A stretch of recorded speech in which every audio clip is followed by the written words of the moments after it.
Hey, Bruiser Buddies, this is Wrestling Nostalgia with Dave Dynasty. Before we dive into the episode, make sure you hit subscribe on the podcast platform you're listening on. Also, follow me on X at The Dave Dynasty and subscribe on YouTube by looking up Nostalgic Dave Dynasty. You can also buy one of my shirts at ProWrestlingTees.com/The Dave Dynasty. Now, enjoy the show.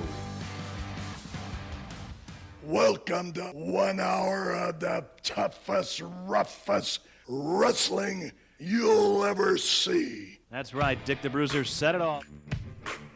The big question, have you got the endurance? Have you got the brains to get past the excellence of execution?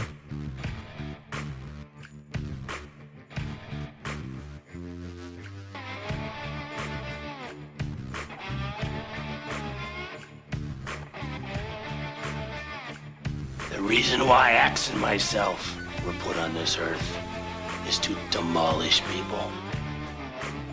Bobby Heenan, that is a very good-looking sport coat you've got on. Yeah, and I paid for mine. Mine isn't government issue. Hello, everybody. Lance Russell and Dave Brown right along ringside. And by golly, we're ready to go with another big week of championship wrestling.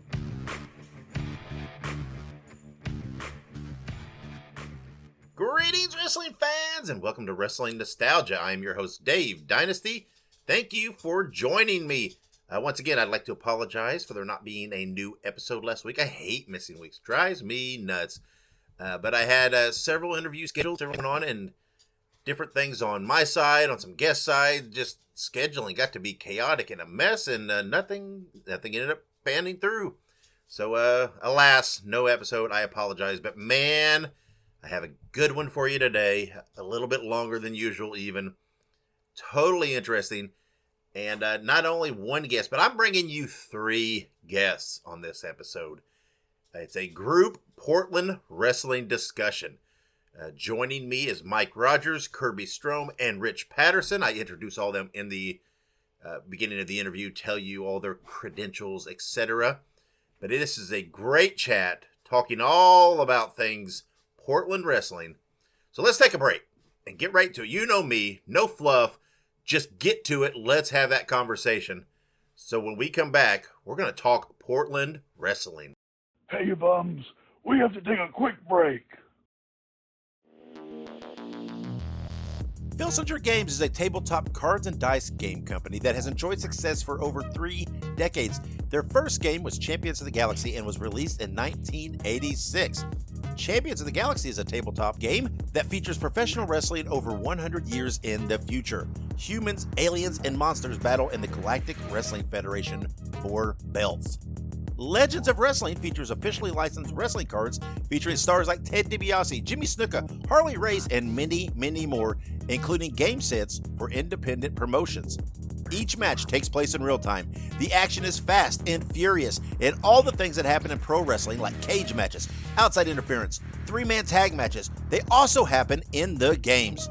You have the opportunity to run your own wrestling promotion involving either real life stars or fictional characters of the future, or you can mix and match both.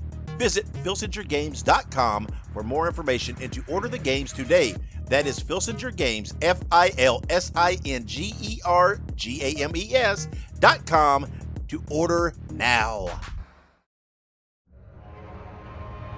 If you like horror movies, be sure to check out Dave Dynasty and Ike Isaacs on the Listen to Their Screams horror podcast. It is available on all podcast platforms and on social media at Listen to Screams. That is Listen, the number 2 in Screams.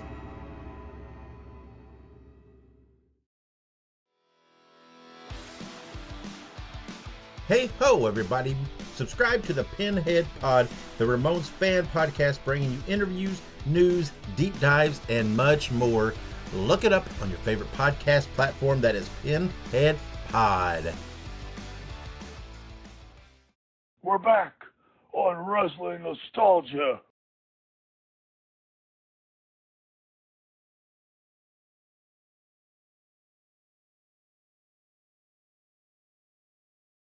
All right, and welcome back to Wrestling Nostalgia. This time I'm ready to start the Portland wrestling discussion, and here we go with all the introductions.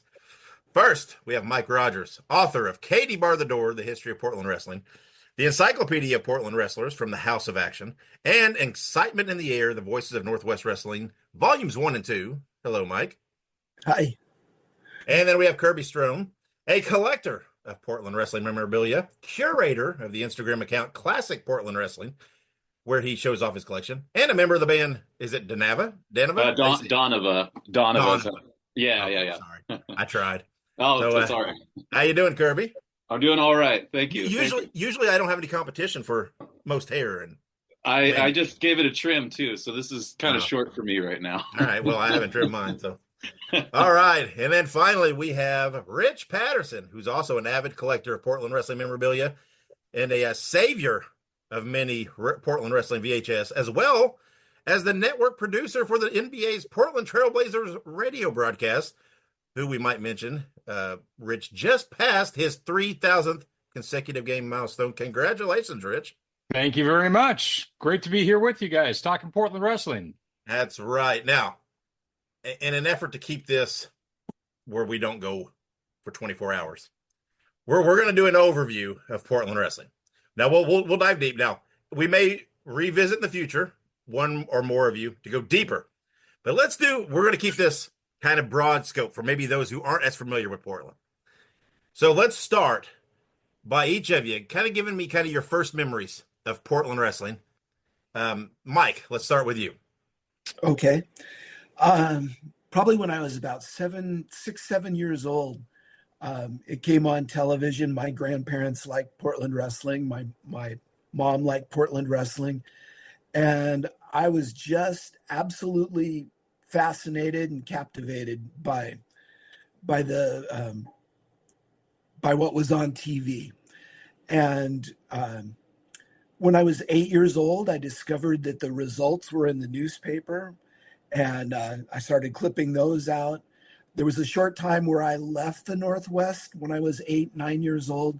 I had my grandma save the newspapers, the sports sections, so when I did come back, I would know what had happened while I was gone. Just complete and total fascination with the whole concept. Now, what time period was that, Mike, when you discovered? I was born in 1960, so we're talking about 1968, 1969. That's my first memory. Okay. Now, in that time period, was there any kind of Portland sports scene to speak of besides the wrestling?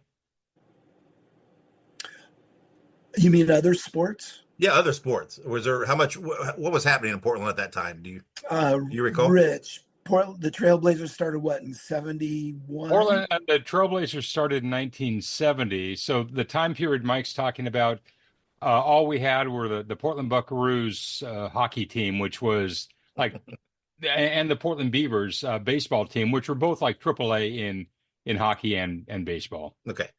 So not a whole lot to speak of, right? I mean, no, we're not talking any, big franchises yet. So, right. And the one thing that really is really important about Portland wrestling, it was constant on TV. It was just a tradition. That's the best word. And I don't know if the other territories, every territory had wrestling, but in Portland, it was just such a tradition. I bet you could compare it to Memphis, just such a tradition that even non-wrestling fans knew about Portland wrestling. They knew the top wrestlers that were involved. They might not follow the storylines or even watch, but everybody knew who Lonnie Main was, and everybody knew who Tony Bourne was back in those days. Yeah. All right. What about you, Kerby? What's your first memory of Portland wrestling? Well, my education came through Rich's tapes. So I was really enamored, and generally kind of when I delve really into something like this, I tend to go about as far back as I can. So those early Buddy Rose tapes, the 70, I guess you would say the 77 through the 80 period, that's like kind of when Buddy's really hitting his stride. Wiskowski's finally in the territory. You start to see Piper come in and Killer Brooks. And the evolution of, I guess, that feud as it happened, where they were, aligned, and then I guess the snafu with a tag match where Brooks is kind of compromised, and then all of a sudden it causes the turn of Piper and Brooks and stuff. So yeah, that was like my education really on territorial wrestling. And so yeah, watching a lot of that. Outside of that, my dad grew up in Eugene, having moved from Southern California. And when I was watching wrestling in the 90s, Piper being a favorite of a lot of us. And my dad telling us, oh, yeah, he spent a lot of time here in Portland, and he was kind of an established name. And so, when I was able to find this footage and kind of start to see some of this material out there, that's really what began my interest in wanting to learn about Portland wrestling. And then that's just so like grassroots and such like a localized thing that it was something I was interested in. I thought it was just really cool, and that flavor of that is certainly, you don't really see that a lot in the modern presentation of wrestling. Like Portland wrestling, I would say too, like the tapings they would do at the sports arena, that was kind of like the big show. I know they would do Seattle and that would be kind of the other one, but the big show really seemed like it was Portland at the Portland Sports Arena, and that environment that created and fostered, I think was just really, really cool. So yeah. And you mentioned Eugene, right? One of the major spot show towns. It was the Eugene, I guess they called it the Cow Palace there. I don't know that it was referred to the Cow Palace outside of wrestling. I don't know if you guys can speak to that, but that was one thing I kind of discovered recently. It was, I guess it's just essentially the Eugene Fairgrounds, but the building there they would call the Cow Palace. So I don't know if they were just trying to spruce it up a bit or whatever, but yeah. And obviously, Kerby, like we mentioned, right, you're heavily involved in the music scene. Yeah. You mentioned that appeal of that localized, right? That kind of a parallel to the music, right? These major towns had their scene, right? Their flavor, their bands. Did you feel that parallel? Did that appeal to you? Is there a parallel there between music and wrestling for you? With that, definitely, and I would say that's probably also kind of a bygone era now that we live in like such a digital world. Right. But bands would be so regional because they would play these same towns in a lot of cases that these wrestlers would do. And that's how you'd be established. Like, out here we have like the Wailers and the Sonics, so a lot of people have reverence for, and that's just sort of the same thing they were doing. And they were ruled the roost in terms of Northwest music. And then, you can kind of go down the line of generations. But yeah, I mean, I guess I recognized that and I understood that, I was like, that it's totally by the same playbook, Yeah. All right. And Rich. Go ahead, Mike. I'm sorry. If I can just interject one thing. Yeah. Greg Oliver came to visit to Portland, and he and I went over to Kerby's house for an afternoon. We could have stayed there a week. We were just absolutely fascinated and just really gave Kerby a lot of credit because he has so much passion. But the one thing that we went away with was he has so much passion and he never was able to see it live or back in that day. And I can only imagine, if he had experienced it like Rich and I did, as just because we're older. But props off to Kerby because his passion is just unbelievable. I appreciate that, Mike. I always joke that, like, given the time machine scenario, it's always like, what band would you see? And for me, it's always like, I'd have to see some Portland wrestling. I'd have to see Ramos and Savage, match or whatever. Like that's more of the bucket list for me, given the time machine scenario. So I appreciate that, Mike. Thank you. If you don't mind me asking, Kerby, how old are you? I'm 37. Okay. Well, I'm a little older than you, but I'm kind of that same. I was born and raised in Indiana originally. Yeah. Right. And I didn't see any live, WWA Bruiser until the 80s, right? Which was not the best period for WWA, but close to my heart. And I'm much the same way, right? If I could go somebody, I want to see WWA in the 70s, right? That's what I would do. And but it's kind of that same way that not being there sparked a passion in me, right? Of wanting to dig, wanting to find, wanting to learn everything I could for what existed before me. Yeah, and it's like, being kind of allowing myself to be immersed in this history. It's sort of like I kind of equate it to maybe if you have an affinity for like old film and stuff, these things kind of start to become your memories because of the amount of time and dedication you go into trying to understand it. And I think that's like why for me in the collecting, like one of my favorite things to get is photos and stuff is to now I can see what it was like. Like, okay, they're wrestling at the Salem Grand Theater, and then you can kind of start to delve into, okay, I think this is 1970 based on, it's Tony Bourne and Lonnie Main versus the Von Steigers or something. You can then kind of start to deduce where it is. And so, I don't know, it just kind of, allows me to delve into it in a different way, I guess, but yeah. Well, and you mentioned what spark kind of helped you get start was Rich and Yes. his rescuing of these Buddy Rose tapes, right? Which saved a lot of that Portland footage. Rich, what's some of your first memories of Portland wrestling? Well, I'm a little younger than Mike. I was born in 1962, and my family, especially my dad and my brothers, both watched Portland wrestling. So I, of course, would watch it with them. An earliest memory, though, for me, is in the summer of 1970, I believe. Was it 1970 or 71 that Johnny Boyd came to town, Mike? I'm going to say 71. Yeah. I think I'm just looking at it. I think it was like June 71 or something. Yeah. It was April, maybe. Yeah. And this was 4th of July weekend. I remember this because my family was on vacation in Bend and I had to watch Portland wrestling. And it was a black and white TV, but that was no big deal because Portland wrestling was still in black and white. But what I remember was a match between Johnny Boyd and Kurt Von Steiger, I believe, where Boyd won the championship. And so the other Von Steiger comes in, they take Boyd's boomerang and beat the snot out of him. He's a bloody mess from head to toe. He comes up to the Crow's Nest, the interview area in the Portland Sports Arena, and is declaring war on the Von Steigers, and he's going to bring his cousin to town next week. And that was when Norman Frederick Charles III came to town, and the Royal Kangaroos were born. So that is one of my earliest memories of watching it on TV. The Kangaroos were also part of the first match I ever went to go see at the Portland Sports Arena. And I know I've told this story many times, so I'm sure Kerby has heard it.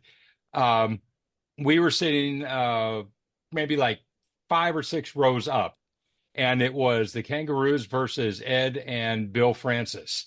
And it was bloody. It was a bloody match. And I'm like 8, 9 years old, and I hate seeing this blood. Of course, I still believe everything is on the up and up. And so I'm looking at the ring, but in reality, I'm staring into my brother's shoulder so I don't have to see all the blood. And that was my first trip to the Portland Sports Arena. Well, and when everybody thinks Portland wrestling, right, the name that immediately pops is Don Owen, right? That's probably what jumps to mind first. But what some people may not know is, Don was, right, his father Herb is what started Portland wrestling, right? Yeah. We're talking way back, right? And like 25, something like that. Somebody give me some background on what on Herb Owen and what he brought to wrestling. Right? He was also promoted boxing a lot in the day, right? Mike, you've written so many books about, yeah. So it's my understanding there was a promoter by the name of Ted Thigh, and he was promoting in Portland. He would also promote half the year in Portland, and then he would go to Australia and promote in Australia as well. And it's my understanding that Herb Owen was working for Thigh, kind of as his assistant or maybe office boy. And when Thigh left, Herb just kind of went into business for himself and took over the promotion.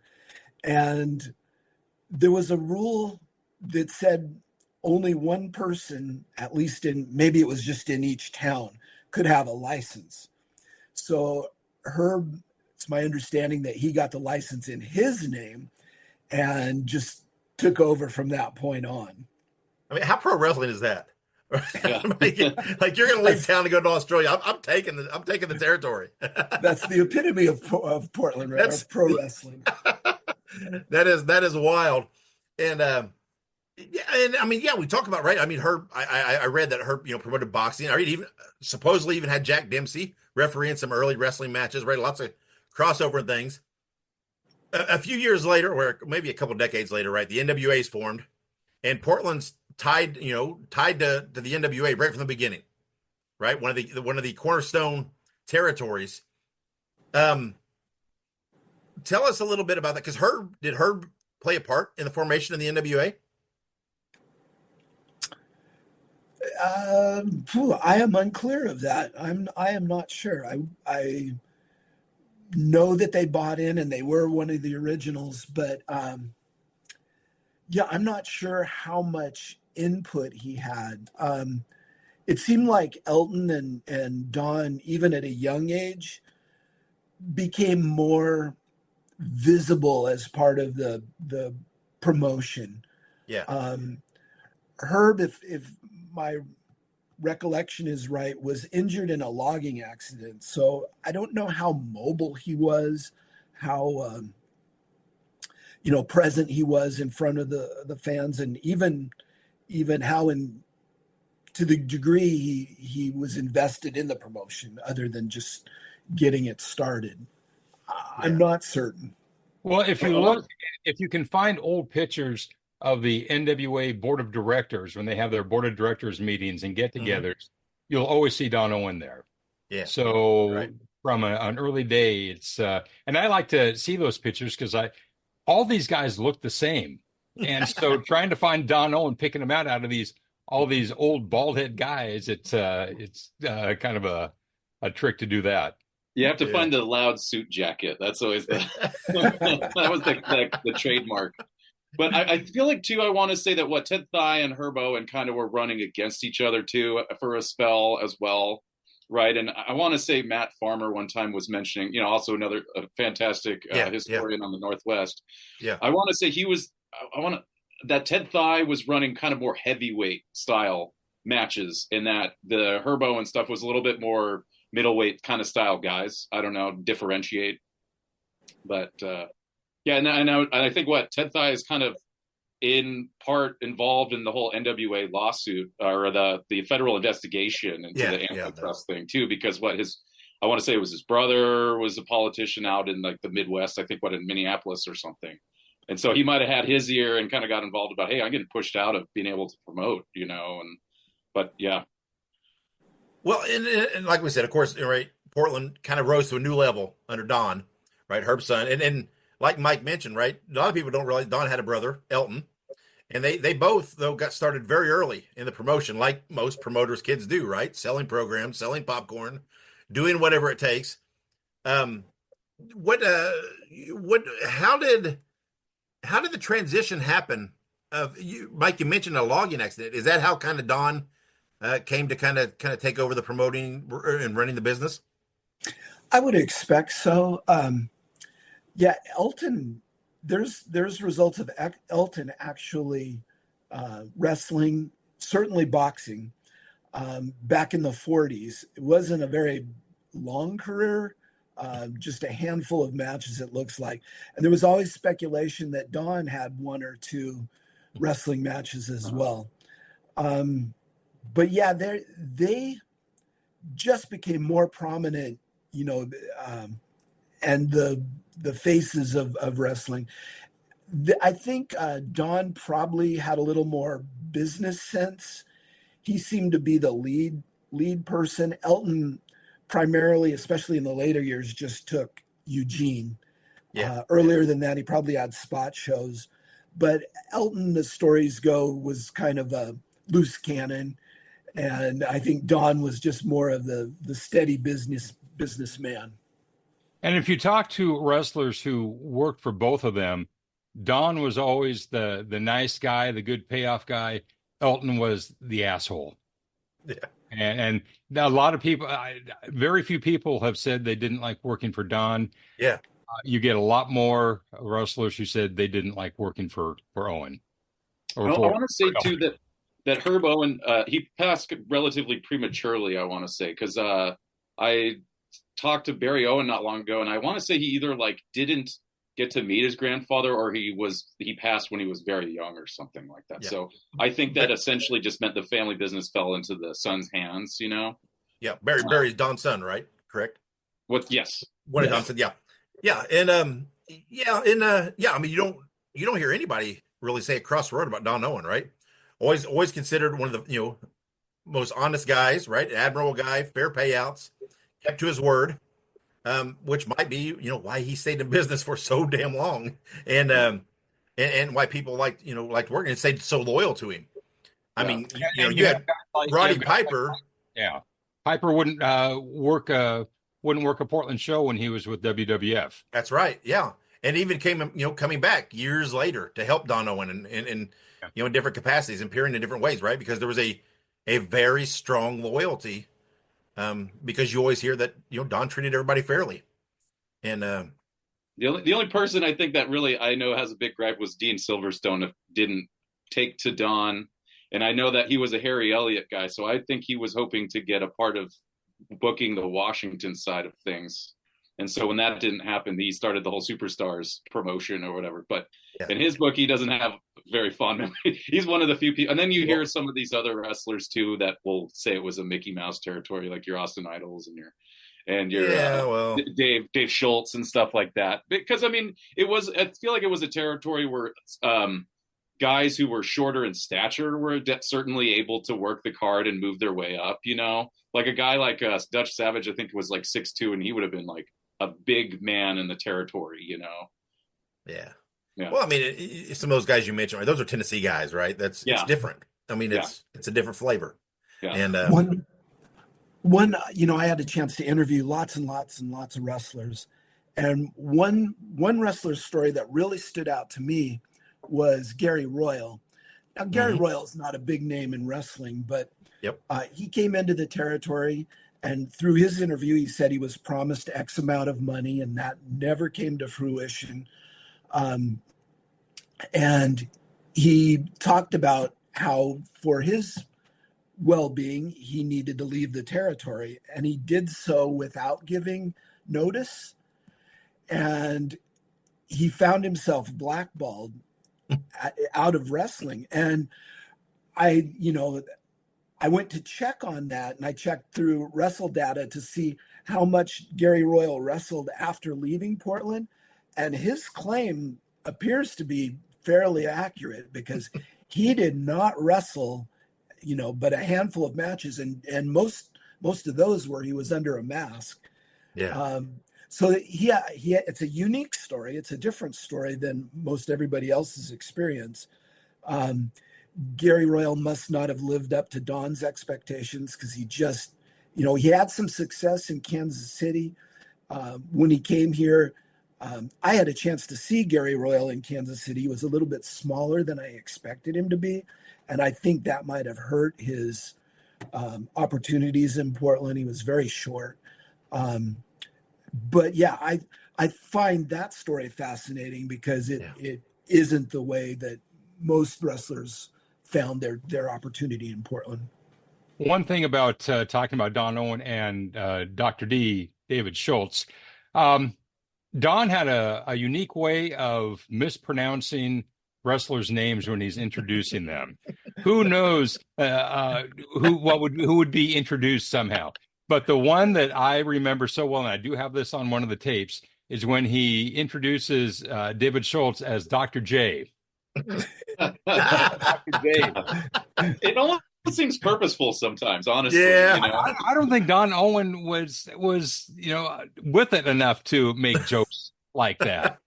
But also now, Mike, you may be able to confirm this. I think it actually may be in one of your books that the reason David Schultz was upset with coming here in the summer of '82 was that he was promised the top spot when Buddy Rose left, because Buddy was supposed to be going to WWF, and Buddy stayed and stayed and stayed. And so Buddy was the established number one heel. There's no one that was going to top him. And so that upset David Schultz. So that's why he left. And he was only here for maybe 3 or 4 months. Yeah, that was a really interesting time of booking, because Schultz and Rose had a long feud, and I had a chance to see one of their matches in Seaside. And the reason why I remember this so well was I knew that Buddy was going to the WWF, And in that match in Seaside, there was a lot of extra filming that was going on. I mean, there was never any filming going on in a spot show in Seaside. And on this night, there was a lot of, they had the exterior lights set up and the white screen and just a lot of filming. And what, 82, I'm 22 years old. And I'm speculating that this must be something for Buddy to go to New York. The booking was interesting because on their final match, which, well, I don't know if it was a loser leave town match, but the match took place and they both left. The booking I liked for Schultz because they had turned him babyface after it was kind of like trying to decide who was going to be the babyface, and fans liked Schultz no nonsense. And my favorite part of his interviews was he would say, I don't want you to jump on my bandwagon, fans. You know, you can go ahead and keep booing me. And they had him start teaming with Brett Sawyer, who was a top baby face. And just the booking was really interesting. It was kind of like, well, let's throw this out there and see how the fans react to it. And so the indecision of exactly where the territory was going at that point, I just thought was really, really interesting. Yeah, you put anybody in a heel versus heel match with Buddy Rose, and Buddy Rose is going to come out the heel, you know? Yeah. In Portland, anyway. Well, in one of the backbones of Portland, right, was the television, right? One of the longest running wrestling television shows of all time. Correct me if I'm wrong. The first televised wrestling in Portland was Owen. Started in 1952, ran all the way up to 1992 with that original run. How integral in the city of Portland was that television show, right? Mike, you mentioned Memphis earlier, right, which was just such a part of the culture. Was it a similar thing in Portland? Oh, absolutely. And one of the key things was for many of those years, the show was live. And they made an adjustment to where it was tape delayed for about a couple hours, but it was still shown on Saturday nights. It was still the same night that it happened. And I think that really helped the tradition because people all around the state could watch that and know that's what happened earlier in the night. And tradition, you know, we touched on earlier, there just wasn't a lot of other things going on in Oregon, you know, and it really, you know, I can say it was a tradition, but to really make you understand just how big Portland wrestling was, you know, everybody, like I mentioned before, I believe everybody knew about it. They knew what time it was on TV, and they knew some of the wrestlers that were there, even if they weren't fans. And it was on KPTV, Channel 12 here in Portland, which was an independent station, so they had no network affiliation. And there was many, many years when KPTV had the top 2 locally produced shows in the country for any independent station. One of those was Ramblin' Rod, which was a kid's cartoon show, and the other was Portland Wrestling. Yes. So the ratings for Portland Wrestling in Portland was amazing. And that's why the reason they moved it, Mike, and you probably know this story as well. KPTV got a new general manager in the summer of 1979, and he's obviously watching the show that he is in charge of, or the station he's in charge of. And there's a very bloody match on Portland Wrestling. And he didn't think that was suitable for the 8:30 to 10 o'clock time slot on his station. So that's why they moved it to 11 o'clock tape delayed. But like Mike said, I think that was a genius move because people could go and see themselves on TV. You saw a lot more people going back and forth in front of the ring and waving, having signs and everything, because they could go back and watch themselves. Yeah. And hey, Kirby, they mentioned, right, that you being a little younger, it missed you, but it didn't miss you by much, right? Yeah. I mean, we're talking 92. So we're it almost made it into even to you, right? I mean, yeah. Well, and the other thing here that's kind of upsetting is my folks knew that me and my brother were very into wrestling, and when Don Owen kind of threw in the towel, Sandy Barr absorbed what was left of the promotion. I don't really know the dealing with how that worked out financially or whatever, what the business dealing was with that.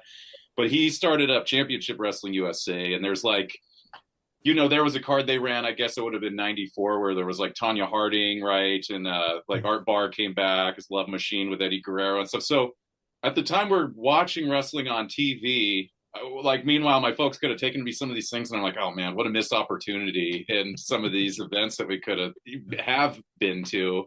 But yeah, I know they ran the Sandy Barr ran the Portland Sports Arena up there for a spell in '92, and then they kind of started doing a lot of shows at Uncle Milt's Pizza in Vancouver, which was there was another place like this in Portland here called the Organ Grinder, which was like a pizzeria that had these like auto playing organ stuff, just real kind of crazy thing, but that they started running Uncle Milt's Pizza. I feel like that's and maybe I know Mike covers it in like the Ring Around the Northwest, but I feel like a deep dive on the Championship Wrestling USA promotion would be like really cool. I know there's some footage that exists out there. I don't know if Rich, you have some of that on some of those tapes or whatever. Very, very little. Yeah, I happened to get lucky and got the sign from that they use at the promotion that they do the promos in front of and that sort of thing. But yeah, I never went to any of those events. That's one that I wish I could have said I had, or had the opportunity to, but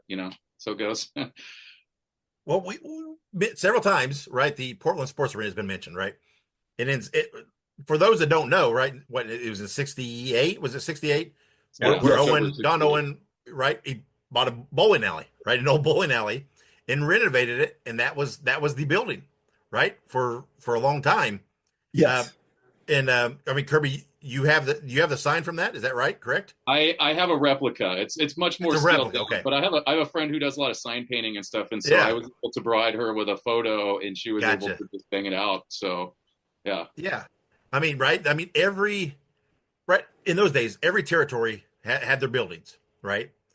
That added to the promotion, the flavor, the feel. How integral was the Portland Sports Arena to that feel for Portland wrestling? I think if you talk to people now who went to the sports arena on many times, including myself, when I think of the Portland Sports Arena, I think of lots of cigarette smoke, the smell of stale popcorn, and I always would drink a stale RC. There were some things that were just so primitive about it, but I think that's what made it so special, is because it was such a unique building. And once again, being a former bowling alley, it had a very strange configuration to it. But it was our sports arena, and anybody comes and wants to rip on it, hey, you're not going to get out of here alive. Yeah, I think it appealed. If you're the type of person that say you're like road tripping or traveling, and maybe you're like, hey, let's go find like a fun old dive bar. That's kind of what it looks to me in appearance. With the wood paneling and that sort of thing. It was definitely, you could tell it was a time capsule of a place. And so if that's kind of your thing, I think it would. I think like the Sportatorium's a good comparison. Like. A lot of people are like, oh yeah, the place is a dump, but it was, it's legendary. It was our dump. Yes. Right. That's exactly right. Like in Dallas, right? Everybody can say the Sportatorium was a dump. You can say that if you're from Dallas, but if you're outside of Dallas, don't besmirch it, because that's our building. The thing is now is that the Portland Sports Arena is still standing, and it's owned by a church. And that's probably the reason why it's still there, quite honestly. One thing I don't know that people would realize unless they've visited it, and if they're not from Portland, is that it's in like a very residential neighborhood that's just outside of St. John's in Portland. But it's, for it being a bowling alley, it's just really surrounded by homes. It's like there's not a lot of like commercial buildings around it or anything, so it's a very kind of peculiar destination for sure. Kerby, you just brought up a memory that I haven't thought of in years about that. Is driving to the sports arena on Chautauqua Boulevard. It's like you're in a neighborhood and it's all nice houses and everything. And then all of a sudden, bam, here's all these cars and this one little building, and there was a grocery store right next to it. But that's it. I had forgotten all about that. That you just, where is this place? Where is it? Then all of a sudden, there it jumps out at you with all the cars and the bad parking. Yeah, I got to throw this in there too, because I just got this tape from our, you guys know Rob Connor, but he had this VHS that was in Sandy Barr's collection. I guess there was like a court hearing about Sandy Barr's flea market, which, people have a lot of memories of. They would do that on, Sunday mornings after, they did the taping Saturday night, and then Sunday mornings they'd have the flea markets there. And Sandy did that. And that ran for years. I think they started doing it, I want to say in like 69 and like Memorial Day weekend or something. And they ran that thing. But to some of the residents in the neighborhood, it became kind of a nuisance because the flea market started to spill into the parking lot. And then you had people who weren't like sanctioned vendors who were literally selling like live chickens out the side of their trucks and stuff. And I have this like newsreel I should probably have digitized, but it's hilarious. I mean, it's just unreal, and the community is so divided on it, because some people are like, I've lived here for 30 years. I have no problem with it. And then I guess you would have, like the transplants coming in and they're the ones raising issue with all this sort of stuff, when it's, I don't know, it's humorous, whatever your take is on it. But yeah, it's pretty wild, There's like generators running, parking is absolutely unbelievable, Well, there's so much talent, right, that rose and came through Portland. We couldn't touch on them all, but I want to touch on two. We'll keep it to two. Probably the obvious ones, right? Let's first talk about how important is Roddy Piper to Portland wrestling. Wow, where to start? I still remember his first couple of weeks in Portland because he just had a different look about him. He was a young kid, but I remember him coming in with his bagpipes and he had to play his Clan song. And so you have Don Owen there saying, Roddy Piper wants to play his Clan song. And of course, everybody's booing in the whole bit. And that's what got him over. There was some kind of charisma about him that just connected. He was a great bad guy, but then as Kerby alluded to, when he turned into a good guy, there was something between Rose and Piper that just, it was magic. Every territory has those 1 or 2, 3 feuds that really kind of is what the territory is known for and what everybody in the area will know. And that's one thing that Piper did. He was just the charisma that we knew early on that everybody else discovered. He was Portland wrestling. I think he lit another fuse there when he came here in late 78. And by 79, when the Piper Rose feud started, it was amazing. It was really amazing. Ranks, I would say, maybe the top 1 or 2 feuds of all time in Portland. I feel like too, Portland, I don't know, you guys would probably speak better to this, but I don't think really that at that time, even just in wrestling at large, people weren't really seeing promos the way that he was doing it. We're very like energetic, and really wired, I guess you can say. Because we watch these like Dutch Savage promos, and I actually really like his a lot because it seems like he almost has like kind of a tough love version of the way he talks about what he's going to do in a match or whatever. Very composed, and that sort of thing. But Piper was like always really wired. And the one thing I always thought you could really see is you could see his doppelgangers in Matt Bourne and Art Barr in the way they tried to do promos. I feel like it was totally from the Piper playbook, just the way that he would do it with the amount of energy he had and that sort of thing, really try to come up for the promos and do that sort of thing. Oh, tell me, Kerby, right? You being a little younger, right? And seeing a different side of Roddy Piper, right? The national, the worldwide Roddy Piper. Yeah. When you went back and you started diving into this older stuff, how did that grasp you? How did that impact you when you saw younger Piper and where this, what was that like? Well, I mean, that was the reason for wanting to even just get into this stuff, but just seeing him and seeing the footage that Rich restored there of like when Rose is like lighting his kilt in the crow's nest there, he lights his kilt on fire, and it's like you could see it's like spiraling kind of out of control. But those moments I thought was just like, wow, this is pretty cool. This is really special. You know, like you definitely kind of felt like you were seeing something that was like a real treasure, you know, and the way that they played on each other, you know, that like Rose was kind of this like braggadocious heel that was so antagonizing, but like, you know, didn't look the part, but that just played to him so well. The way he understood psychology, I feel like he was like very advanced in his understanding of wrestling psychology. Rose was, because he got here in like 76, and I think he'd only really been wrestling for 4 years at that point. And I want to say he was probably only like 24, 25. He really understood the way to needle with the audience, and he had a foil in Piper, I think, and that feud, I think, is really the reason why I got so into Portland wrestling, was wanting to learn more about that and see that, you know. Mike, what are some of your memories of Piper?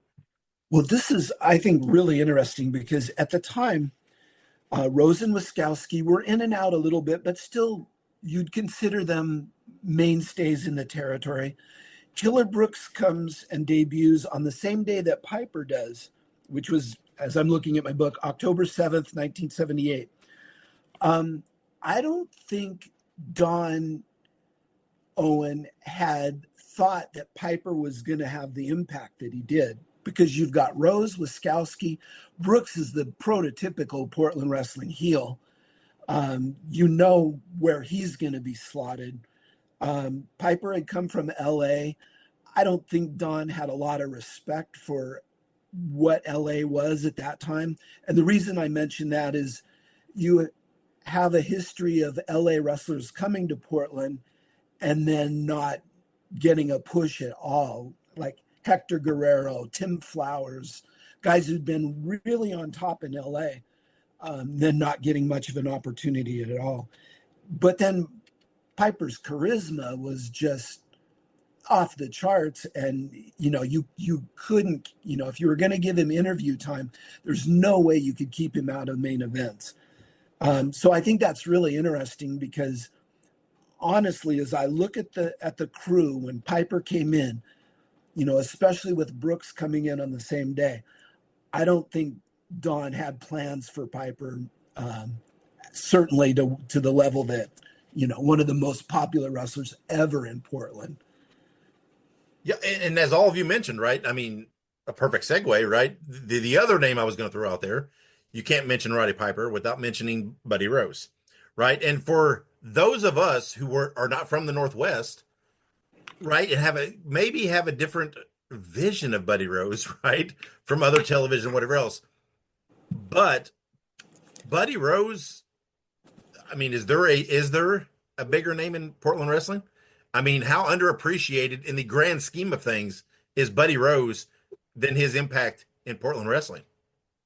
I don't think his impact in Portland is underrated at all. I think to wrestling fans around the country, it's underrated, because these tapes of Rose's that I got from his widow and from Buddy before he passed, the one thing that his widow has really appreciated with all of this video being available out there now is that Buddy and Portland as a territory is being appreciated for being a lot greater, that people didn't know what the territory was all about.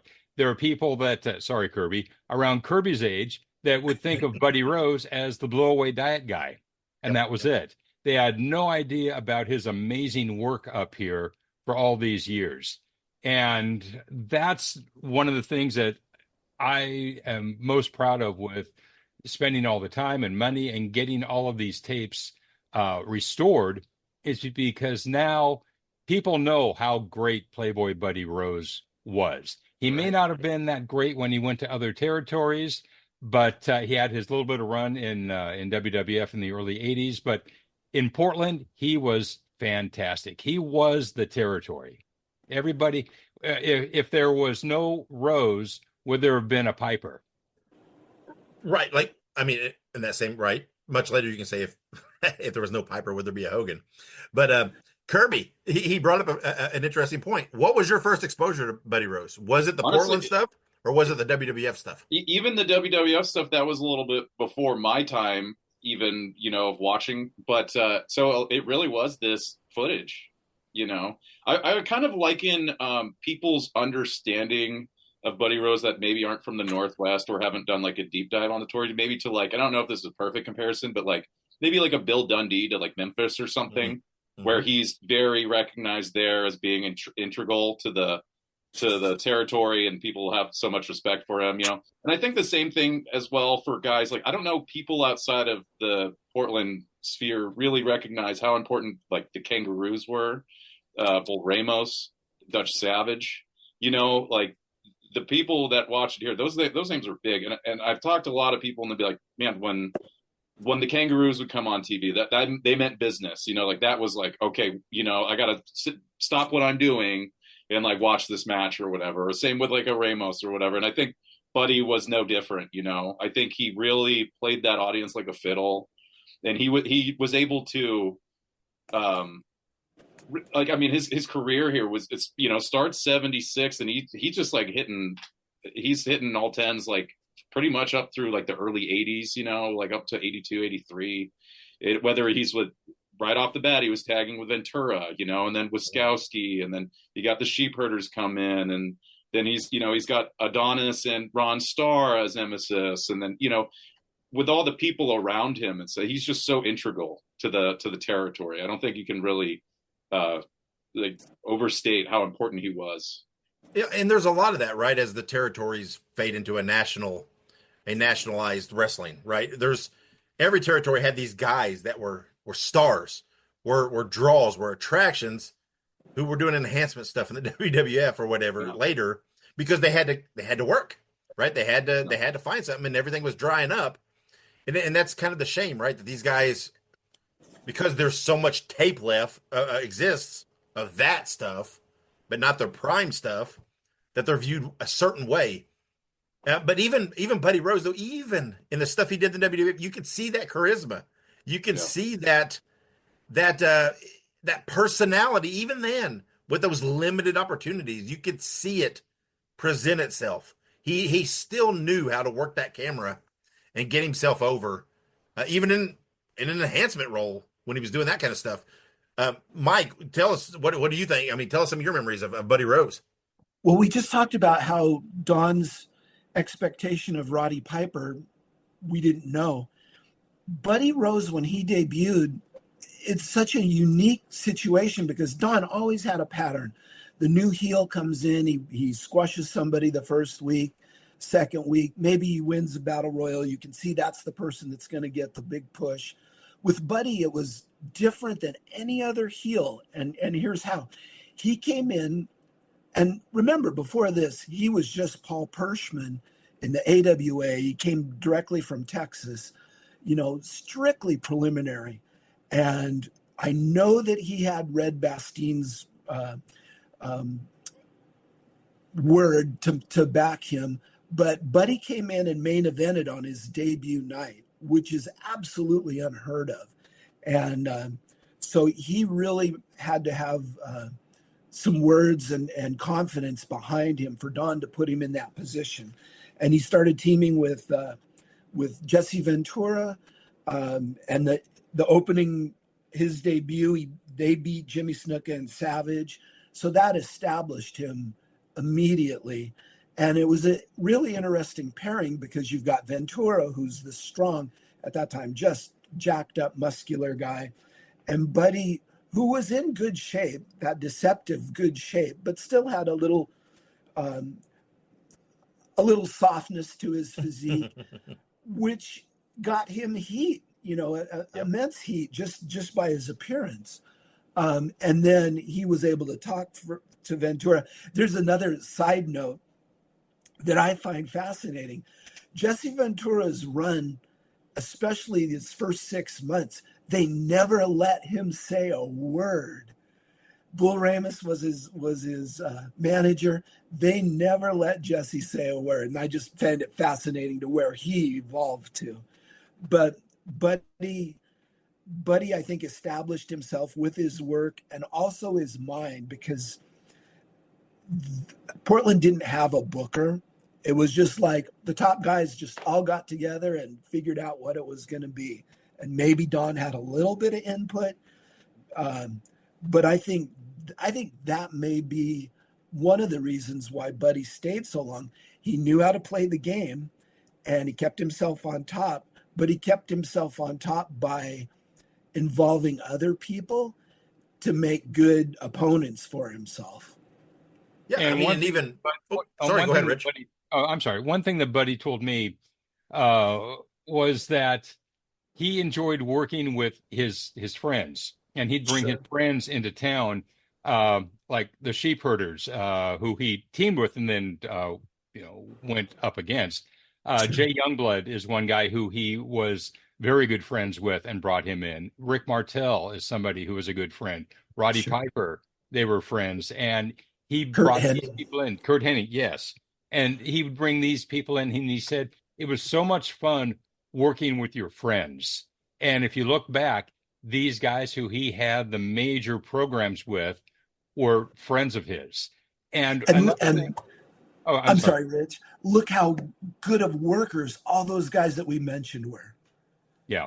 Yeah. Every single one of them.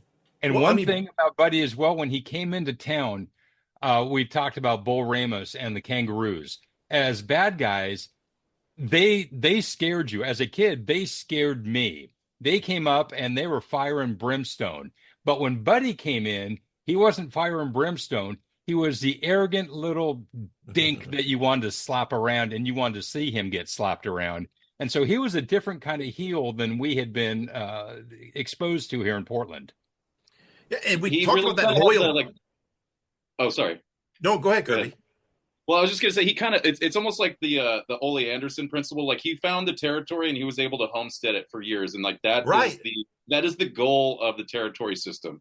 And people didn't tire of seeing him against whoever, whether it was Jay Youngblood or Piper or whoever. Like that was the goal, and he found his place and he made it work, Yeah. And we mentioned earlier, right, that loyalty to Portland and to Don, right? Even when, a lot of times when Buddy was doing TV work in New York, he was still coming back and doing shots in Portland, right? It's still working for them because that was home. Yeah. That was his territory. That was his promotion, and that never left him. And a lot of people forget about Buddy, right? On the first WrestleMania card, right? He came into WWF in a different light at first.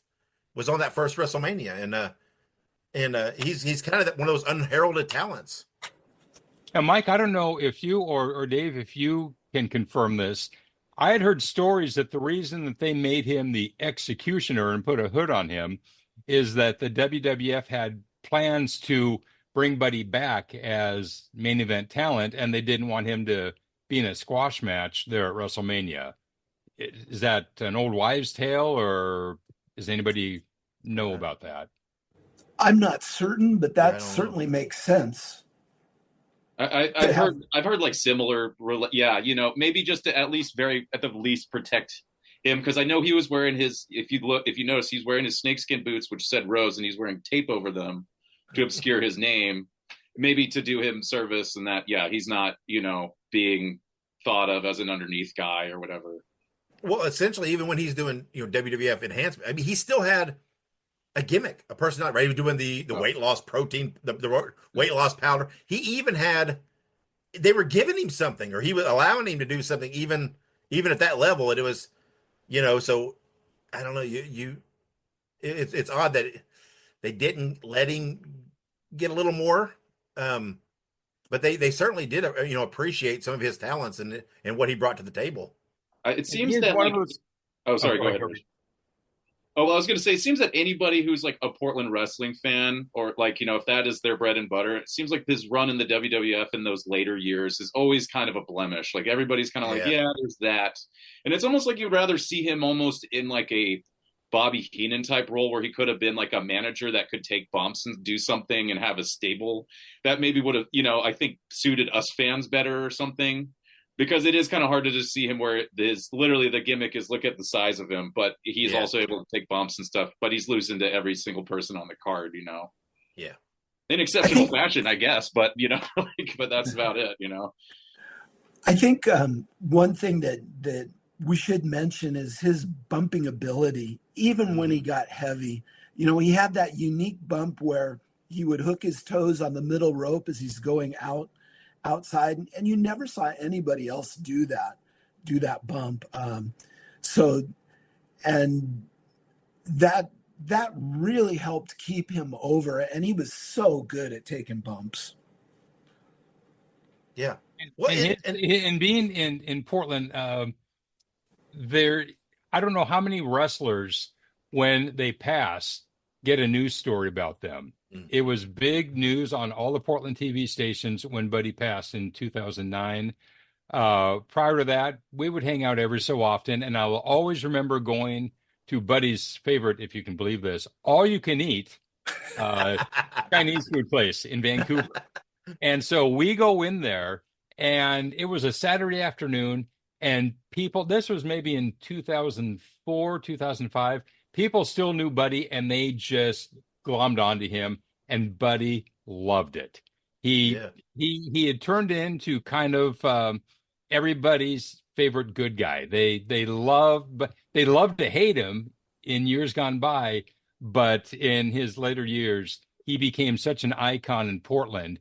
Once again, he still lived here, that people just loved him. And seeing everybody just go towards him in this restaurant, it did my heart good, because it's like, I know Buddy loved that, and he took time with everybody.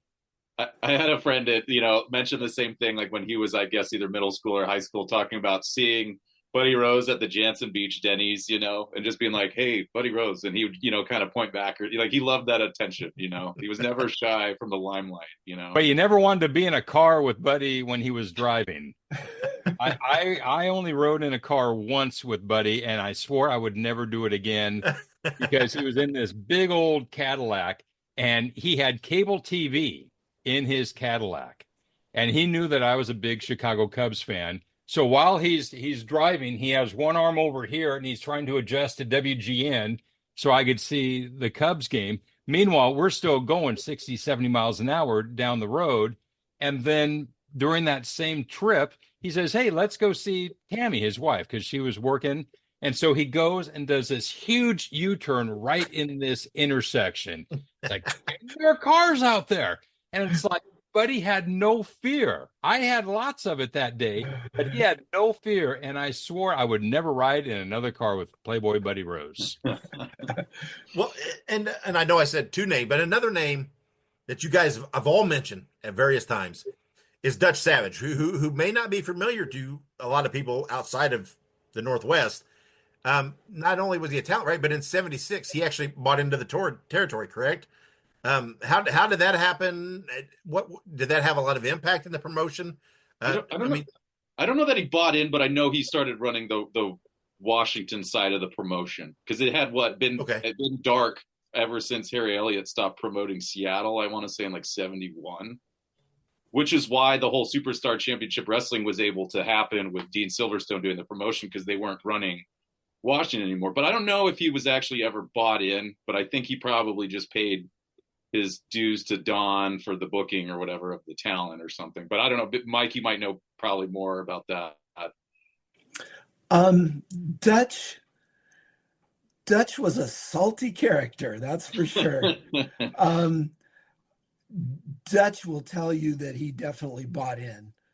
I did an interview with Dutch one time, and it was such an experience, because I was going to do an interview one day, and I called. He was working at a real estate office. I called. He had stepped out, and then I needed to step out. My son had left homework at school. I needed to take him to school. So the next day I called Dutch, and he goes, "You didn't call me yesterday." He's angry. I go, "I did call you. You stepped out, and then I needed to, that explanation." And it was like, okay, well, what do you got for me? And we started doing an interview, and he did such a fantastic job. I don't know if he forgot what we were, because I told him, I have a bulletin this is going to be for publication for a bulletin. He was as honest and as forthright as he ever could be. We finished the interview and I just said, thanks, you did a fantastic job. And he immediately kind of turned and he goes, you can't use this. And I'm like, well, it was an interview. That's what we were, trying to do. He goes, you can't use this. I will sue you. and so I took that seriously and I held on to that interview for 7 or 8 years until Dutch passed. And then I put it in the bulletin because I have no doubt he probably would have tried to sue me. I've heard funny stories about Dutch too, about like, somebody, I can't remember who I heard this from. I think this was like Rob Connor told me he heard this from a friend, but that he had befriended Dutch and there was a time they went out fishing on a lake or something. And while he's out fishing, the guy's kind of asking about wrestling, whether it's on the up and up or whatever. And then, Dutch is like saying how, I can, I used to do this, whatever, like a sleeper kind of hold or whatever. I could show you right now while they're in the middle of a lake, with nobody else around and stuff. So I think he kind of like played kayfabe to the hilt, like to the very end, like he had that tough love persona. And I don't know that like when he switched from heel to babyface, that much really changed in his delivery or his mannerisms, Like, that's why I almost say he's kind of like a tweener type person. It's like his whole manner of like the way he wrestled and did his interviews never really seemed to change. I always reference this, but that PBS documentary, The Savage, I think is absolutely essential viewing for anybody who just likes territorial wrestling, where it's the Dutch Savage and Iron Sheik feud there, where they have it culminates to the coal miner's glove match. But one of the things I love is the way he says, it can get pretty tough in there. Things might get a little rangy. Is one of the things he says in there. It just gets me, Yeah. Well, talk to me about in 1985, right? There was a big event held to honor the Owen family, right, for 60 years of professional wrestling. It was a very unique event too, right? Because pretty much every major promotion in remaining territory sent some talent. Mike or Rich, were either of you at this event? Yes, I was. Yeah, I had front row. All right. Well, tell us about this event and how unique was it for that time? Well, Don never wanted to do an event of that size. And there was somebody had said that it was Channel 12 who kind of inquired, with this milestone coming up of them being in business for 60 years, kind of persuaded him to run at the Portland Coliseum. And they loaded up the talent. On top was Ric Flair and Billy Jack. Roddy Piper came against Buddy Rose, and that was an undercard. AWA title was, I believe, Rick Martel and Mike Miller, if I remember right. Yep. Road Warriors versus the Hennings. And those top 4 or 5 matches were just, unbelievable. And that, that card was the talk of the country for that, such a quality card. Also the extra aspect of Piper coming and working a show that wasn't WWE. And the undercard was solid as well.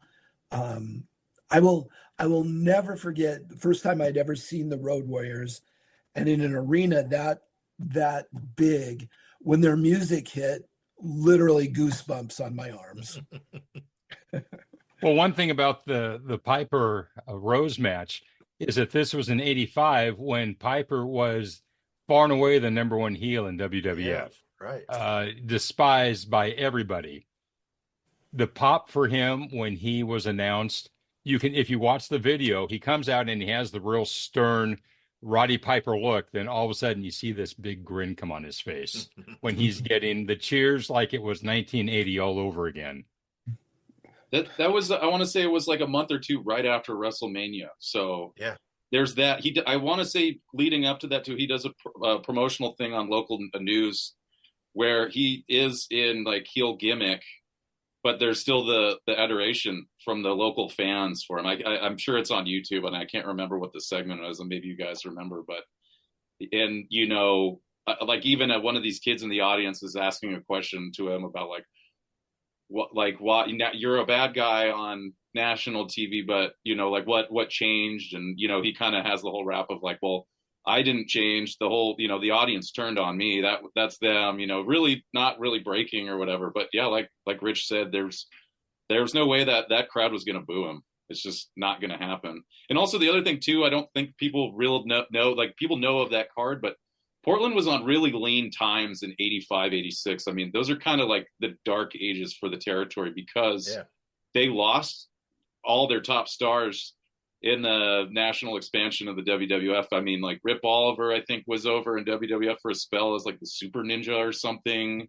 So they really had nobody to lean on. I want to say maybe Tom Zink came in around that time or something, but it was really, really lean times for Portland wrestling. So that was a big card. But you look at some of the from Rich's tapes, and I've never seen like the Portland sports arena be so visibly bare, like where there's just empty seats in that arena. And because when you see it packed out, it looks like it's a full house, and it's hard to get a read on just how big that building is. But when you see it empty like that, you're like, whoa, that place is kind of dinky. It looks real small time.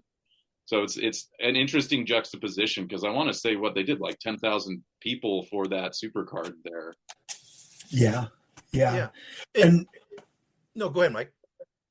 The one thing that Kerby alluded to, you had a really drop in talent, and not to disparage, but you had Ricky Vaughn come in, and with his look, he got shot up to the main events.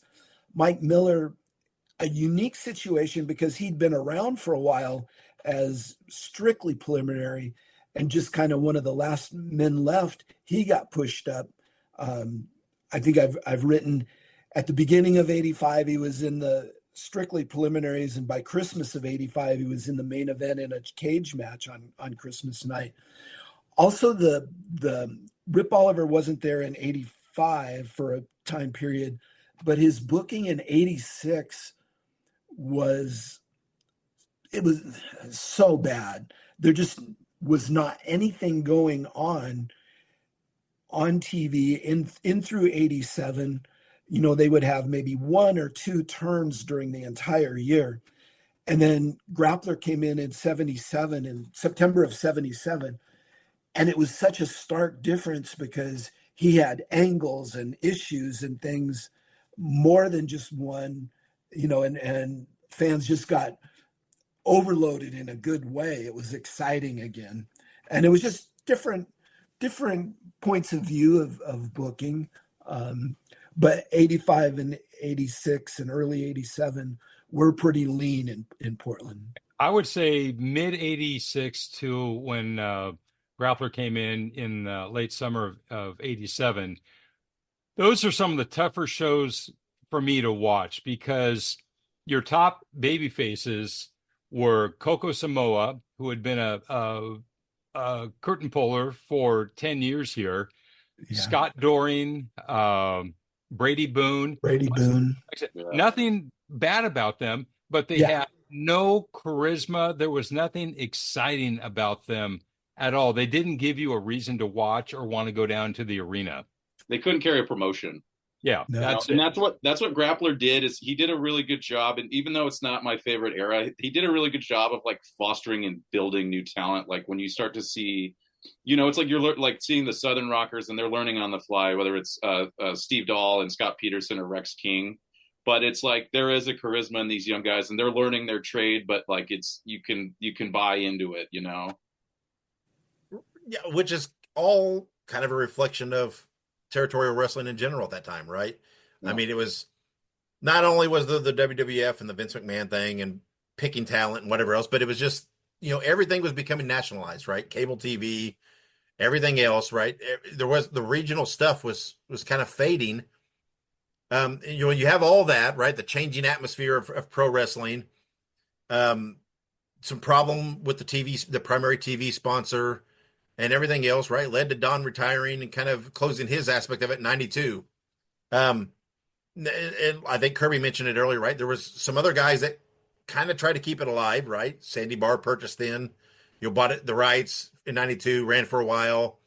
Don Cost ran for a while with Piper. Different guys tried to do some Portland wrestling, but were any of them even shadows of the previous magic? I mean, was there any spark there, or had kind of the time passed?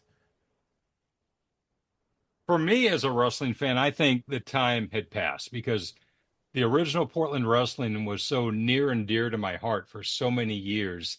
It's I think it was George Harrison one time when he was asked about the Beatles getting back together.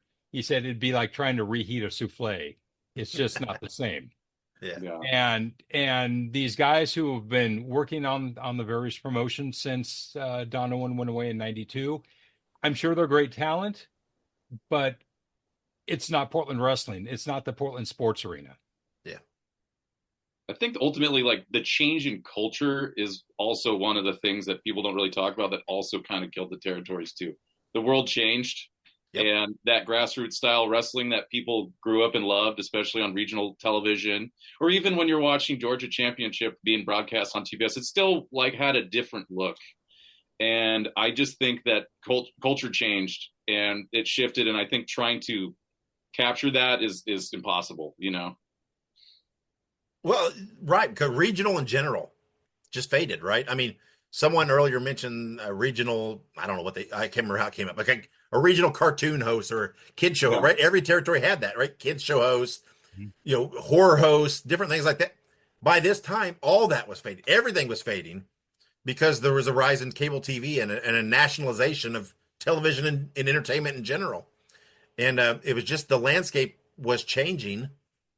And, all your regional type entertainment was starting to kind of fade and everything was changing, and it's being, kind of a lost thing. Yeah. It was thought of lesser than, right? Because yeah. You have to give Don Owen credit, I think, though, for hanging in there. I think he did, yeah. Along with Memphis, were they the last two major regional promotions? So give him credit for hanging in there, and maybe being up here in Portland helped us because we had the Trailblazers and that was it. We had Portland wrestling, and it was such a legendary thing that maybe that helped it stick around a few more years than other promotions. Yeah, well, the Northwest is kind of unique, right? It's almost, for lack of a better term, a little more secluded than certain other regions of the country, right? So maybe that's maybe part of it, right? I mean, I've heard, again, like I mentioned with Kerby about the music scene, I heard some of the Northwest, you didn't get some of the major music acts sometimes because of the seclusion, the weather, the different aspects. So there was a little more of a scene, right? A regional scene that lasted a little bit longer because of that quote unquote seclusion. But yeah, I mean, Don, Memphis hung around, yeah, but they had WWE involvement there towards the end and everything else. And, Don did it on his own for a long, long time. And had it not been for the major problem with that primary TV sponsor, maybe he could have gone a little bit longer.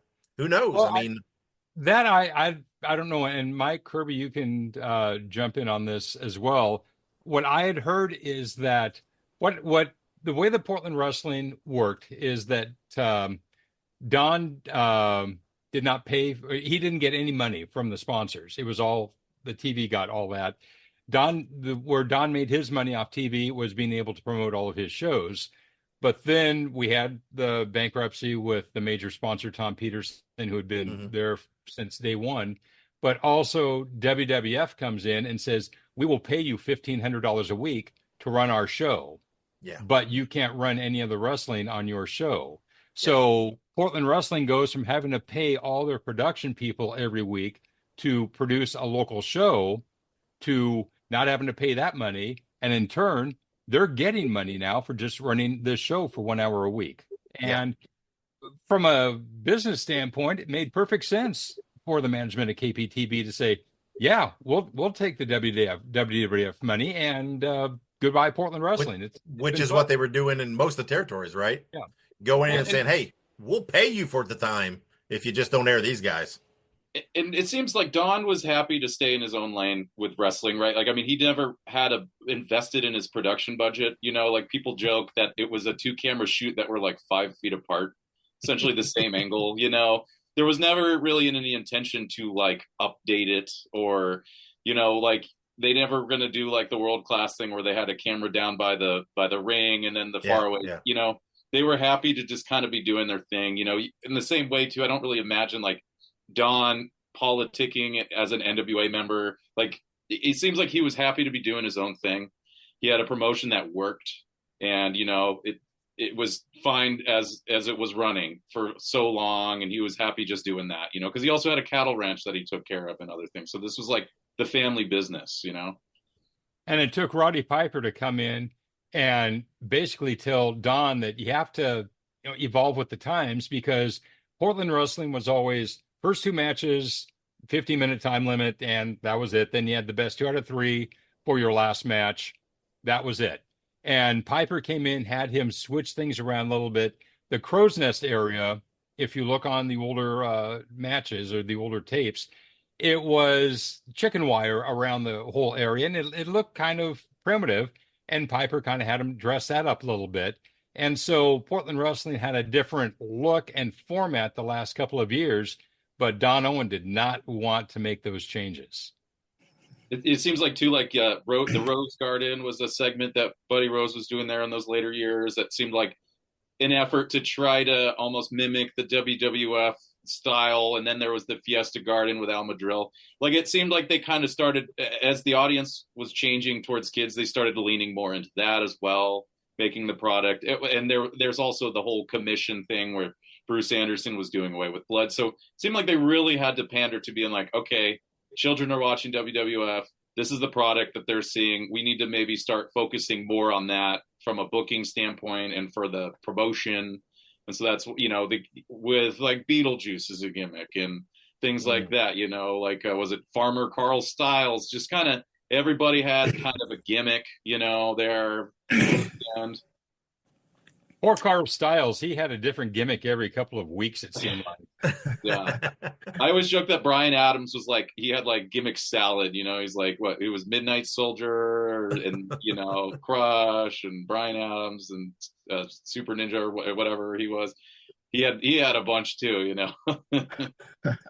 Well, a minute ago, I mentioned Don Cost. I just want to touch on that just for a moment because, right, he recently passed away.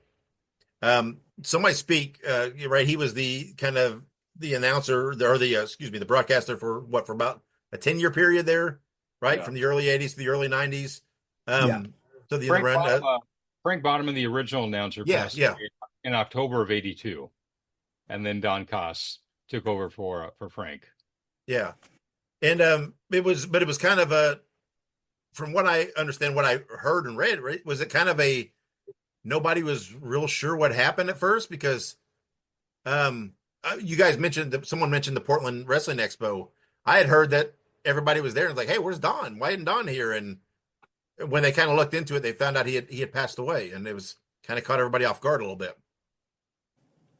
Yeah, there was one fellow there who mentioned that he thought that he had done a little bit of exploring, and he found Don Cost on Find a Grave and asked if I had known anything about that. And I hadn't heard anything. And I think from him, people did a little more exploring and to discover that he had passed. Yeah. Well, and let's speak just for a moment here before we wrap up on the expo, right? This just happened, just a few weeks ago. A pretty, big thing, pretty cool. What was that like being there? I know Kerby, you had a lot of your stuff there and different things. What was that event like? It was cool. I mean, so whenever I do these sort of events, I kind of bring a lot of my memorabilia. Like you see, I have my Dutch Savage jacket. I have like Piper's trunks. I got some of Buddy's trunks and a bunch of like kind of collage boards. So it's kind of like a little interactive pop-up style thing. So that's what I try to do. And it's just cool for people to come in and to hear the memories that people have. Sort of like what Mike was saying earlier. Everybody always has a story about somebody who's like, oh, I remember seeing Jimmy Snuka at like the 7-Eleven buying beer, or Lonnie Main getting beer and getting into his Corvette and driving and stuff. So everybody always has those type of stories, and that's like kind of the stuff I love hearing, So it's cool to pick the brains of the folks that were there that got to go and hear all their stories. And then the fun part too is kind of when they're telling their stories, you could kind of be like, okay, so this person was going like in like 83 based on the names they're mentioning and stuff like that. You can kind of start to piece together, who was there at what times and stuff like that. So, it was really cool. I mean, I think all of us weren't really sure what the expectations was, but it was awesome. I think, I'd love to do another one. I'd love to petition for a guy like Rip Rodgers to be there, because I know that guy's full of stories. And he constantly sings the praises of Buddy Rose and like just that mind he had for wrestling. Like, I think he would be a great person for a panel. Rip definitely has stories. Yes, yeah, and he's not afraid to tell them. Yeah, that's right. Yeah, I thought it was fun as well, just to talk to a lot of the wrestlers finally face to face who I had correspondence with over the last couple of years. Because one thing that I've done with this restored footage that I have from Buddy's collection is that I've made it a point to give these guys all the footage I have of their work in Portland. Yeah, right. And so a couple days ago, I sent Dave Sierra a hard drive of like 100 different shows of him that I have. Wow. Yeah. Ricky Santana, we had a great conversation, and he has none of his Portland footage. I sent him some stuff. I've done that over the years for Piper, for Rip Rodgers. He's used some on his podcast that he's done. Before they passed away, Matt Bourne, Bobby Jaggers. And once again, Piper sent me an amazing email after I sent his. And he said, thank you so much for all this, my friend. We got to get together someday, have a Coke, and talk about the good old days. And he passed away a couple weeks later. Yeah. Rip Oliver, I sent him a bunch of stuff, and he sent me a message saying how grateful he was. He had lost everything he had in a flood or a hurricane or something when he was in Florida. And he said, now my grandkids have a chance to see what their grandpappy did for a living. And so that's been one of the things I've really loved doing with this footage. And Mike Miller actually sent me his tapes so I could convert those for him. Oh. And it for me, it was nice to be able to talk to these guys, and they thank me. But I say the real guy you have to thank is Buddy Rose. He's the guy who had the foresight to tape all this stuff, and not just tape it, but save it. Yeah. And after he passed, all of his VHS tapes that his wife gave me, there were about 900 that I had to go through to collect stuff. And Buddy, God love him, he didn't label anything, and if he did label it, it was wrong. But that sounds right. Thanks to him, that's why we have almost 500 hours of Portland wrestling footage, because before this, the only stuff I had seen is stuff I had gotten in the early days of tape trading. And they would be maybe like 6th or 7th generation. You could barely see what was on there, but it was Portland, so I enjoyed it. And now, once again, God love you, Buddy. He has exposed Portland wrestling to everybody now. Still giving. Yep. All right. Well, before we close out here, I'm going to give you guys a chance. If anything you want to plug, wrestling or otherwise. Mike, you're the author of the group. You got several books out. Is there anything new you're working on that you can talk to us about yet? Well, I have, here, I'll hold them up. I have 3 different versions of Excitement in the Air, and those are all interviews that were done from my bulletin. And I ran a bulletin called Ring Around the Northwest for 30 years. Yep. Had a chance to interview lots and lots of people, from Lou Thez, Don Leo Jonathan, Bull Ramus, Dutch Savage, on and on and on. Probably over 100. 2 volumes of that, right, Al? 3 volumes. Oh, 3 volumes. Okay. Oh, yeah. There you go. Third one has Grappler, Mike Miller. There you go. Tony Bourne, Haru Suzuki. And this was some interviews in this one that were done recently, after the Bulletin had ended, Grappler and Mike Miller and Joey Jackson, some Portland guys. So some current interviews, or at least more recent interviews. Katie Bar the Door was History of Portland Wrestling. This is probably the most, if you only want to buy one book, this is probably the one that will give you the most. Yeah, kind of the overview, right? Yeah, I have another that I don't have in front of me. It's called the Encyclopedia of Portland Wrestling. Yep. Every wrestler that appeared at the Portland Sports Arena the entire way, even if it was a wrestler who didn't appear on TV and only appeared in a clipping of a result from the newspaper, we at least included him. There you go. There you go. Rich has got it. There you go. And there's we found one wrestler that we forgot, Woody Farmer. And no reason why, just one wrestler slipped up on us. I also have, it's not Portland, but it's the history of Hawaii wrestling. Yeah. It's called History of Hawaii Wrestling. Pampero Furpo there, right? Pardon? Pampero Furpo there on the cover there. Yeah. This was a lot of fun. I have so much reverence for Hawaii wrestling just because of their situation. A lot of interesting history of what wrestling was like, or what life in Hawaii was like, especially at Pearl Harbor time.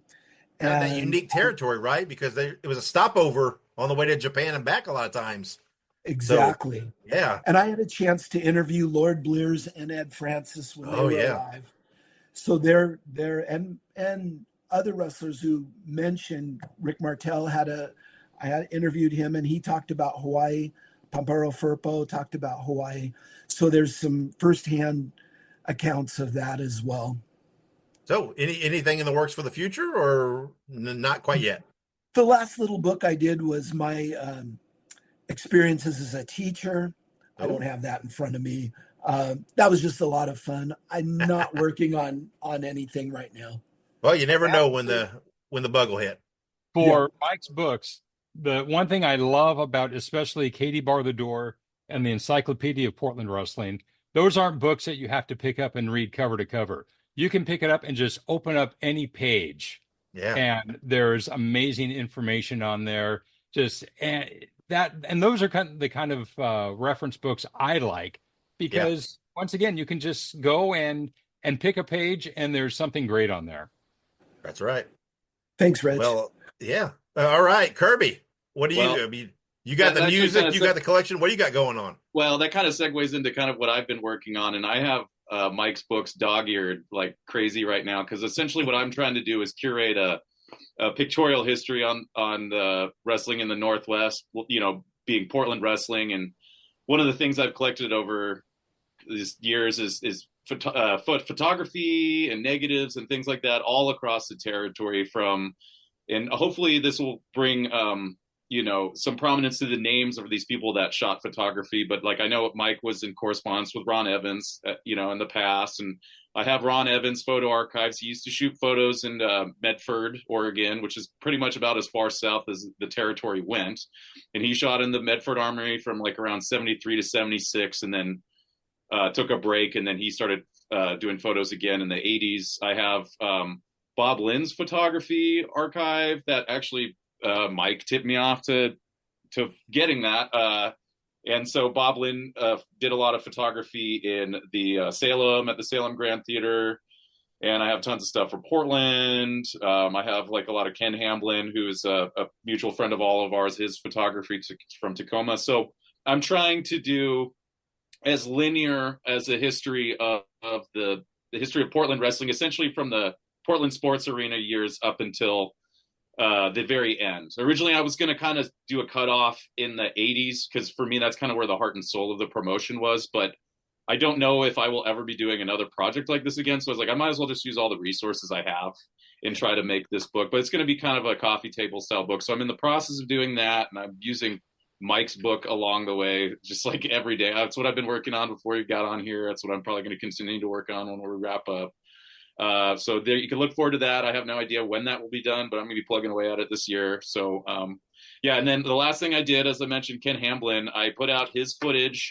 He shot Super 8mm footage of Tacoma wrestling, big time wrestling as it's known in Washington. And he shot from like 78 to 80. And so there's all the names that we mentioned before, like Piper and Rose, Wiskowski, Martel, Sheep Herders. And a lot of these matches too are cool. They're stipulation style matches, that they were trying to get tickets for people to come out to all these shows on the territory. So I have that, and I did it on a VHS as kind of a love letter to the tape trading days of back then. So that's about an hour and a half of footage that people haven't seen that I just put out. I have other little tchotchkes too. I just did these beer koozies, Portland Wrestling. I just did a run of satin jackets, which I had at the expo, and a bunch of other stuff. So that's all on my, I have a Big Cartel website, which is classicportlandwrestling.bigcartel.com.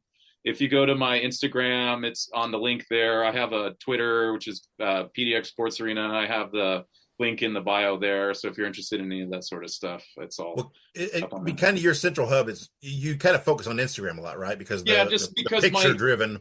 Yeah, it's all picture based. A lot of it, it's pictorial stuff. So and on unfortunately, like on Twitter, my stuff kind of gets lost in the algorithm, because Twitter is just about like whatever people are hot about at the moment, it seems like. So sometimes it gets lost in the shuffle. I don't know that the format I exist with works as best there, but I'm on there too. So yeah, you're a good follow on Instagram. I enjoy your stuff. But thank you. Keep me posted on the book, and I'll keep listeners posted. We'll go through that.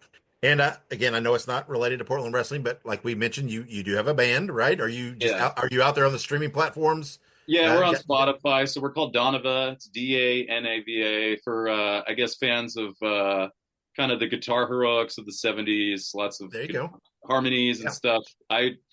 Whenever we're kind of try to put in layman's terms, I say we're somewhere between Rush and Iron Maiden, I guess. So, but yeah, if you like all that old stuff, Johnny Winter, Montrose, Thin Lizzy, all that stuff, we're kind of right there and all that. So if you already got Spotify, it doesn't cost anything to give you a check. That's right. Give you a listen, right? You're out there. You do lots of shows. I've noticed on your we did some touring the last couple years because we had a new album in late. Was it last year? I don't know. We did like we did European tour, US tour, and then a West Coast tour. So now we're kind of coming down from that. So we're just doing some more local shows coming up now. But yeah, well, like I said, check him out on Spotify if you like that. You can deep dive and maybe check him out in your area. Rich, you're obviously busy with the Trailblazers. For another couple weeks anyhow.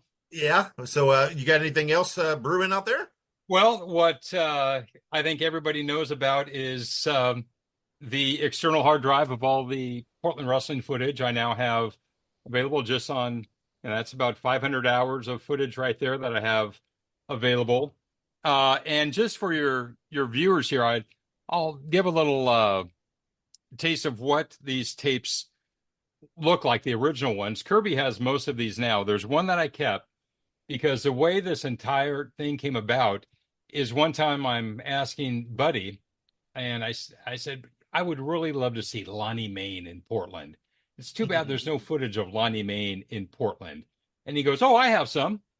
And we go into his garage, and he has this huge duffel bag of these old tapes. And this is what these tapes look like. This one is as busted, he gave all of these, and he showed me this, and see if it says born Maine and has the date on there. And it's like, oh, holy crap, I got to get that. He said, you can have them. I have no way to play them anymore. I'm just going to toss them. And so I took them, and it took me about a year to figure out what the format was. And my friends in production with the Blazers, who were wrestling fans, they helped me out. And we found out it was an old 1970s format that predated VHS and Beta, put out by Quasar, called The Great Time Machine. And so then it was a case of trying to find a machine. So that took another couple of years. And there was a guy who, for the TV show Lost, he provided all the stuff that was down in their dungeon or whatever it was, all the video and audio equipment. And he sent me this machine. As it turns out, there was a place about 5 miles away from me that could repair it. So they replaced all the belts, cleaned it up and the whole bit, and started playing this. And the problem is, you can't see it on here. I can see it on this one. These were in Buddy's garage for over 20 years. Not well protected, so mold and mildew and everything gets on these tapes. Yeah. I'm playing the tapes.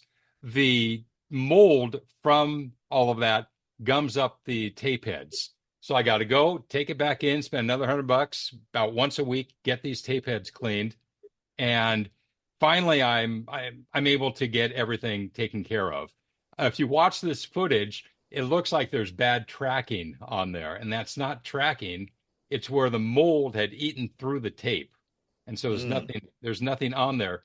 But that's where I have Lonnie Main, I have Jesse Ventura, I have Jimmy Snuka, I have the infamous match we talked about, the 4-man or 8-man tag match that led to the Piper Rose feud. That's some great stuff on there. Early Gino Hernandez, when he was just a kid wrestling in Portland, that's all on there. So, yeah, I'm glad Buddy didn't do that. And with the VHS tapes after Buddy passed, his wife wanted to know how she was going to give him the goodwill or put a couple boxes a week in a dumpster. It's like, no. So there are a couple of them here. I took off about 900 in all. Like this one is from March of 1980. Sheep Herders and Rose interview, Buddy versus Luke for hair. So that's the Roddy Piper, Luke Williams hair match. Here's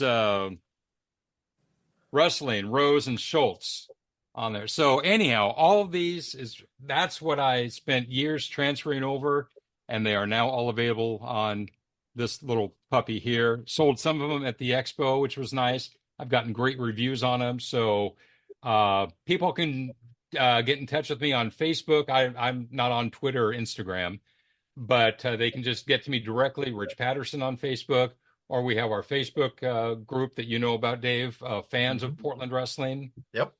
They can email me at Portland Wrestling Video, no S, Portland Wrestling Video at yahoo.com. I will send them the complete list. This is what I had at the expo. This is all of the matches, everything on there, so they can see everything that's included. All right. Well, that's my plug. There you go. And mentioning, I forgot to ask about the social media. Kerby, we said your Instagram, right? Is it Classic Portland Wrestling? Is that what it's called? Yes, sir.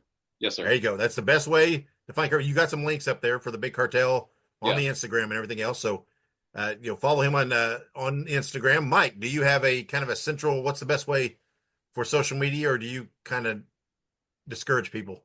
my books are on Amazon. That's there you go. Yep. If you're interested. I'm on Facebook. That's about it. Yeah, and if you look up Mike Quit Rodgers laughing at me. I'm jealous, man. I'll be there someday. Yeah, and if you look at Mike on Amazon, they all come up. Mike Rodgers with a D. There's a D in there, and I'm assuming if you just look up Portland Wrestling, they'll probably come up, and it should be pretty easy to find.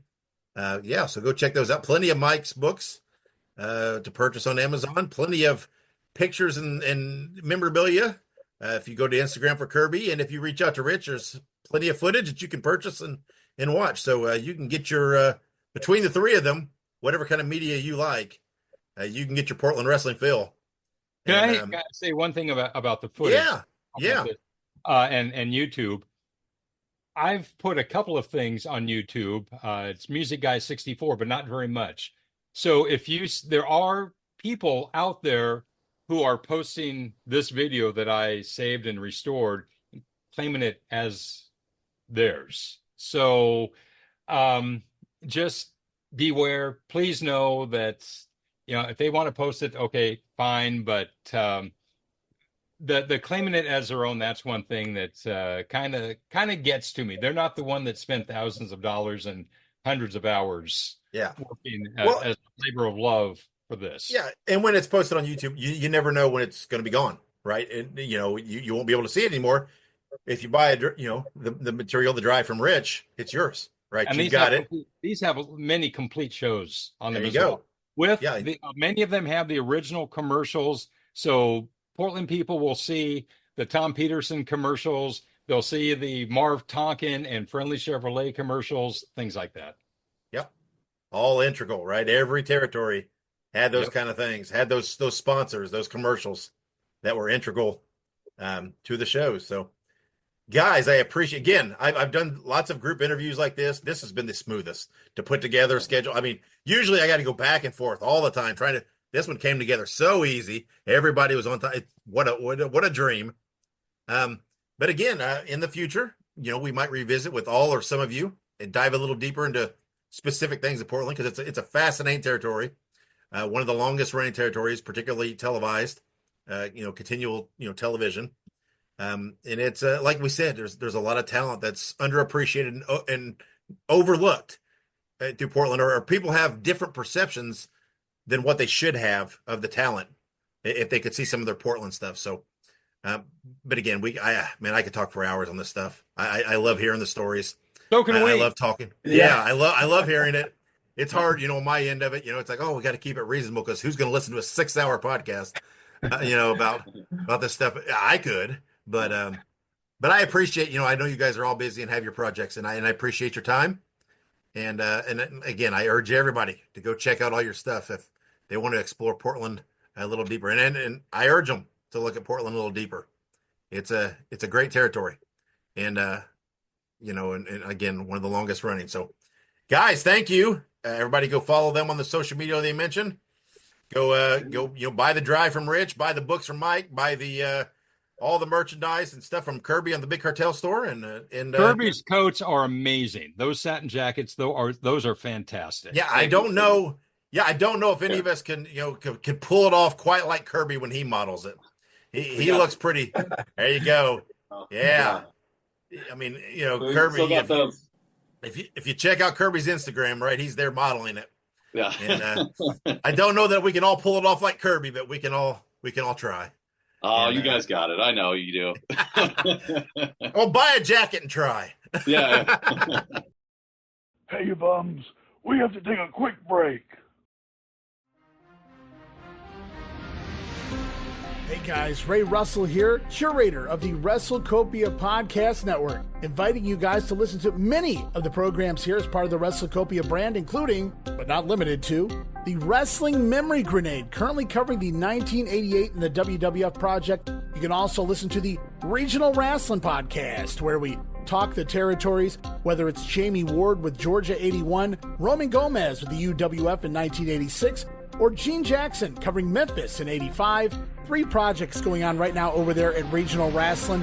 You can also listen to the Wrestling Stoop with the legend himself, Bob Roop. Bob goes back in time each and every week, covering not just his career, but countless stories and interactions with hundreds of wrestling names spanning his 2 decades in the business.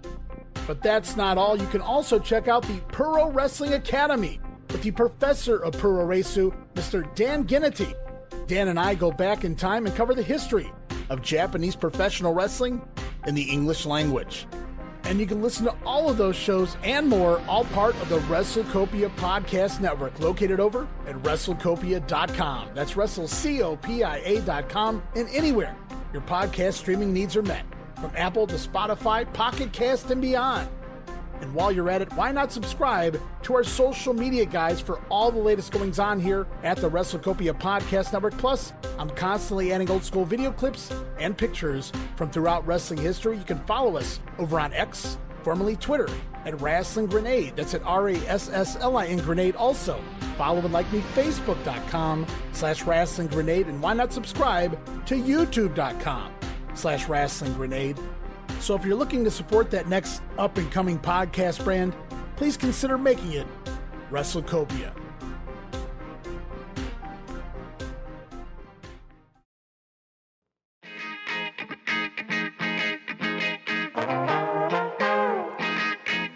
Hey, it's Bob Smith, and guess what? The Outdated Wrestling Hour is now part of the WrestleCopia Podcast Network. But hey, no fear, you're still going to hear the unique guests, comedy, music, authors, journalists, funny people. who knows who's going to end up on the Outdated Wrestling Hour. Remember, it's all new and all old. So check it out in the WrestleCopia Podcast Network and wherever you get your podcasts. Listen if you know what's good for you.